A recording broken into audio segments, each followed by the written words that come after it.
যেটা বিছানায় স্বামী স্ত্রী দুজনে থাকেন, ছেলে মেয়ে থাকেন, ওইটা পাতা থাকবে না নতুন একটা বার করে দেবেন? কোনটা নতুন?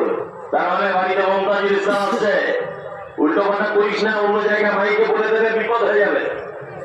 হ্যাঁ, বাথরুম পরিষ্কার কর, বাড়ি পরিষ্কার কর, ক্যাটাবারে সব সাফ কর, নতুন প্লেট বার কর, কাঁচের গ্লাস বার কর, মিথ্যা নতুন আয়োজন হবে। কে? মমতাজুল ইসলাম আসছে, তাই না? আল্লাহু আকবার। আল্লাহ নবী সাল্লাল্লাহু আলাইহি ওয়াসাল্লাম তিনি বলেছেন, ইজা দাখালা রমাদান ফুতিহাত আবওয়াবুস সামা। রমজান মাস যখন আসে, আল্লাহ তাআলা আসমানের ফেরেশতাদেরকে বলে যে আসমানের সব দরজা খুলে দাও, রহমতের দরজা খোলো, করুণার দরজা খোলো, ক্ষমার দরজা খোলো, দয়ার দরজা খোলো, সমস্ত দরজা খুলে দাও। আর ফুতিহাত আবওয়াবুল জান্নাহ, জান্নাতের দরজা খুলে দাও। অকুল্লিকাত আবওয়াবুন নার, জাহান্নামের দরজা বন্ধ করে দাও। অসুলসিরাতিশ শায়াতিন, শয়তানদেরকে জিনজিরে করে বেঁধে দাও। কারণ রমজান মাস আসছে। বাড়ি পরিষ্কার পরিচ্ছন্ন করো, কেন? মমতাজুল ইসলাম আসছে। তার মানে আমি নিশ্চয়ই এদিকে বিছেদি লোক নয়। হ্যাঁ, তাই না? ঠিক তেমন এটা হচ্ছে ফরজ সিয়ামের গুরুত্ব। ছোট্ট একটা আল্লাহ প্রস্তুতি নিচ্ছেন, সেই ব্যাপারে আপনাকে ধারণা দিলাম।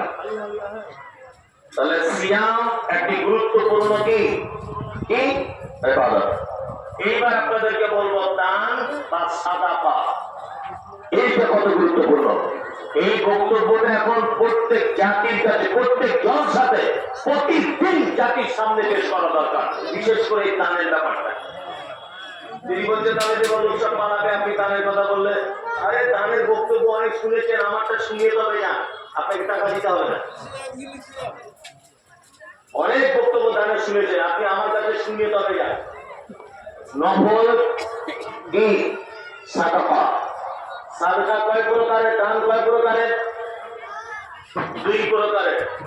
একটা হচ্ছে ফরজ আর একটা হচ্ছে সুন্নত বা নফল। যেমন যাকাত, এটা সুন্নত না নফল না ফরজ? যাকাত কি ফরজ।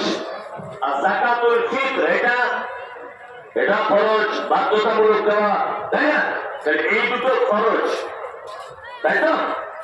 আর কিছু আছে যেগুলো নফল বা কি সুন্নত, তাই তো? এবার আপনাদেরকে আমি একটা জিনিস ধারণা দিই। আচ্ছা বলুন তো, দান আর সাদকা এই দুটো জিনিস এক না আলাদা? আলাদা। তো ঠিক বলেছে আপনারা, কিছু বুঝে না? দান আর সাদকা দুটো জিনিস আলাদা না আলাদা? ঠিক বলেছে। কে বলেছে? একদম, মানে 100% ভুল। মানে একটা বাংলাতে কথা আছে, যার নাম লাউ তার নাম কদু, তাই না? মানে আমরা এখনো পর্যন্ত দান আর সাদকা আলাদা না এক, এটা বুঝতে পারিনি। আরে আরবিতে বলে সাদাকা, বাংলায় বলে দান। কি বুঝতে পারছেন? আরবিতে বলে সাদাকা, বাংলায় বলে দান। এখনো পাড়া গ্রামের মাতাজিদের কাছে গল্প শুনবেন, ওই বাবা এটা সাদকার মুরগি, এটা মসজিদে দেওয়া যাবে না, এটা মাদ্রাসায় দিতে হবে, বলে না? কে যুক্তি দিল? কে যুক্তি দিল? যার নাম দান তার নাম সাদাকা। সাদাকা আবার কয় প্রকারের? এটা আমি বলছি, সাদাকা দুই প্রকারের। এক সাধারণ সাদাকা, আর এক সাদাকায়ে জারিয়া, তাই না? একটা সাধারণ সাদকা কাকে বলে? আপনি দুনিয়ার ডাক বাংলার বলে দাঁড়িয়েছিলেন হোটেলে, খেতে ঢুকছেন, খেতে ঢোকার সময় দেখছেন দুটো মহিলা দুটো বাচ্চাকে নিয়ে দাঁড়িয়ে আছে। আপনার মনে দয়া হলো যে এদের মনে হয় খাবারের প্রয়োজন, আপনি দুইজনকে 2 প্লেট বিরিয়ানি দিলেন। বলুন যেটা সাধারণ সাদকা না সাদকায়ে জারিয়া? সাধারণ সাদকা, তাই না? সাধারণ সাদকা। এবার আপনাকে বলছি সাদকায়ে জারিয়া কাকে বলে? মসজিদ হচ্ছিল গ্রামে, আপনি 5 কুইন্টাল রড কিনে দিলেন, এটার নাম কি? সাদকায়ে জারিয়া, তাই না? আর মাদ্রাসায় দান করলে এটাও কি সাদকায়ে জারিয়া, তাই না? তা দুটো জারিয়ার একই নেকি না নেকি কম বেশি আছে? কম বেশি আছে?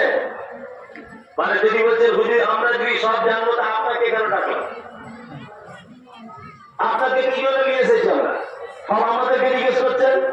আরে পাগল, তোমাকে জিজ্ঞাসা করছি এই কারণে তুমি নিজেকে আহলে হাদিস বলে দাবি করছো আর জান্নাতের সার্টিফিকেট বগলে নিয়ে ঘুরছো, তুমি এইটাও বুঝো না?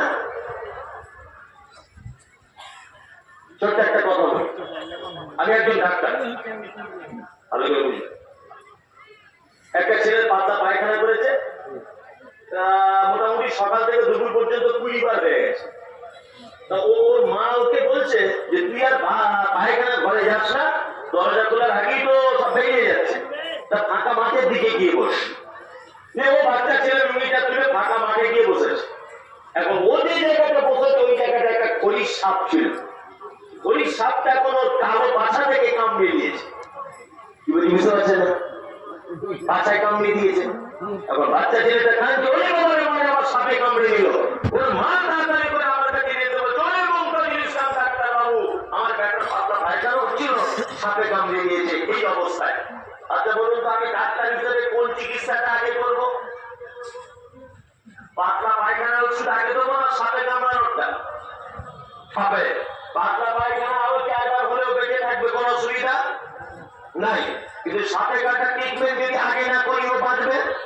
ও বাঁচবে না। তাহলে আমাদেরকে বুঝতে হবে বর্তমানে যে কোন জায়গাটায় আগে চিকিৎসা করা দরকার, কোন জায়গাটায় আগে সাদকা করা দরকার, তাই না? একটা লজিক আপনাদেরকে দেখাই। মসজিদে কোনদিন 5 কুইন্টাল রড দান করেছিলেন, 5 কুইন্টাল। ভালো করে বোঝার চেষ্টা করুন। একটা মসজিদ বেশি দিন যদি লংজিভিটি থাকে 100 বছর, 100 বছর পরে বলে